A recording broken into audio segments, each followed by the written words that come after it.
जय हिंद साथियों। आज हम जनरल साइंस के अंतर्गत कुछ महत्वपूर्ण प्रश्न बताएंगे जो आगामी परीक्षाओं की दृष्टि से बहुत महत्वपूर्ण है। डेली आप सुबह मॉर्निंग में अपना टारगेट फिक्स करिए और सारा दिन उस पर फोकस करिए। ऐसा अगर आप करते हैं तो आपकी तैयारी बहुत अच्छी हो जाएगी और आप हर एग्जाम फाइट करने लगेंगे। ठीक है, और आप प्रैक्टिस करती लगातार, इसीलिए हम कहते हैं कर दिखाइए कुछ ऐसा कि सब करना चाहे आप जैसा। अब देखिएगा पहला प्रश्न, अफीम के पौधे के किस भाग से हमें मार्फिन प्राप्त होती है। यानी कि जो अफीम का पौधा होता है तो उसके किस भाग से हमें मार्फिन प्राप्त होती है। तो ये फल आवरण, जो फल होता है फल से प्राप्त होती है मार्फिन, ध्यान रखना। ठीक है, हेरोइन भी प्राप्त होती है अफीम से। तो ये फल आवरण, जो फल होता है फल और आवरण से प्राप्त होती है मार्फिन, ध्यान रखिएगा। अगला है, वह कौन सा ऐसा फल है जिसमें असली फल भी है और दिखावटी फल भी है। ठीक है, दिखावटी फल का मतलब असत्य फल बोला जाता है और असली का मतलब सत्य फल बोला जाता है, ध्यान रखना। वह कौन सा ऐसा फल है जिसमें असली फल भी है और दिखावटी फल भी है। तो काजू एक ऐसा है जिसमें क्या है, दिखावटी भी है और असली फल भी है।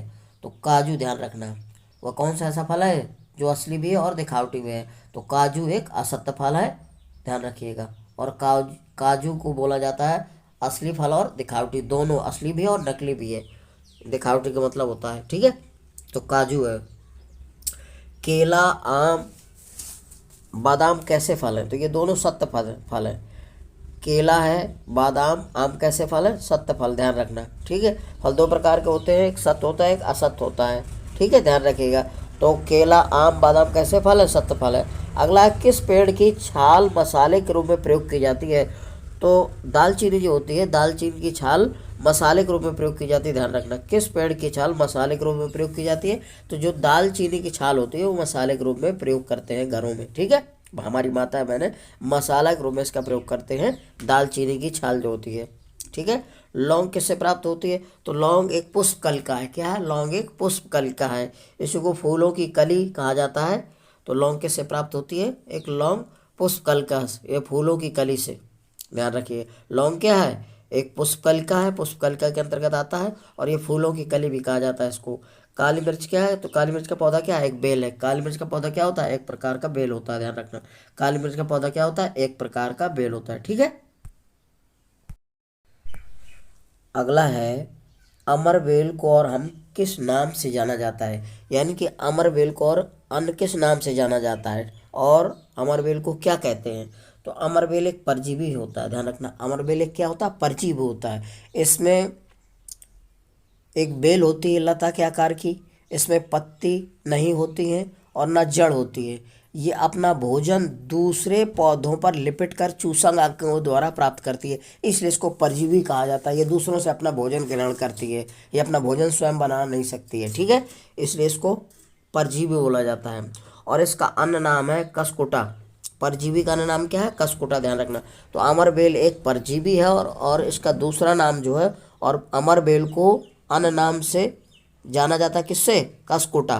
तो कसकोटा इसका अन्य नाम है, कसकोटा के नाम से भी जाना जाता है अमरबेल, ध्यान रखना। तो अमरबेल क्या है, एक परजीवी है और इसका अन्य नाम है कसकोटा। अगला, विश्व का सबसे लंबा पौधा कौन है। तो विश्व का सबसे लंबा पौधा है रेडवुड। विश्व का सबसे लंबा पौधा कौन सा है, रेडवुड। यह एक तटीय पौधा होता है। विश्व का सबसे लंबा पौधा है रेडवुड और यह एक तटीय पौधा है। अगर इसके इसके बाद आता है दूसरे नंबर यूकेलिप्टस। दूसरे नंबर पर कौन आता है सबसे लंबा पौधा, यूकेलिप्टस। अगर ये नहीं दिया तो आप यूकेलिप्टस विकल्प में दिया तो करेंगे, ध्यान रखना। अगला है, कोनैन किस पेड़ की छाल से निकाली जाती है। तो कोनैन जो है सिनकोना की छाल से प्राप्त होती है, ध्यान रखना। कोनैन किस पेड़ की छाल से प्राप्त होती है। तो सिनकोना, सिनकोना का एक पौधा होता है और कोनैन एक मलेरिया की बहुत अच्छी दवा है। क्या कहेगी, मलेरिया की बहुत अच्छी दवा है। तो सिनकोना नाम पौधे से कोनैन दवा प्राप्त होती है। कोनैन सिनकोना का जो पौधा हो तो उससे छाल निकाली जाती है, छाल से ही दवा बनती है और ये औषधि की बहुत अच्छी दवा होती है। ठीक है, अगला है, पौधों में जल का परिवहन किस माध्यम से होता है। तो जाइलम द्वारा होता है। तो जो पेड़ पौधे होते हैं तो जो जल है वो किसके द्वारा पहुंचता है पूरे पौधे में, जाइलम ऊतक द्वारा, ध्यान रखना। जाइलम द्वारा पौधों में जल का परिवहन होता है पूरे, यानी कि जड़ों से नीचे जो खनिज लवण और पोषक तत्व होते हैं जल के द्वारा ऊपर पूरे पेड़ों पर पहुंचते हैं। तो जल पूछा जाता है कि जल परिवहन किसके द्वारा, तो जल है। जल पूछे कैसे पहुंचता है पौधे में, तो सीधा जाइलम, क्योंकि जल जा इसमें जाइलम, तो जल से संबंधित है, ध्यान रखना। जाइलम कैसे संबंधित है, जल से। तो जाइलम द्वारा पौधे के संपूर्ण भाग में जल पहुंचता है, ध्यान रखना। ठीक है, परिवहन होता है। सबसे छोटा फूलों वाला पौधा कौन सा है, तो वुल्फिया सबसे छोटा पौधा है, ध्यान रखना। पूछा जाता है सबसे छोटा पौधा कौन सा है, ये सबसे छोटा फूलों वाला पौधा कौन सा है, तो वुल्फिया।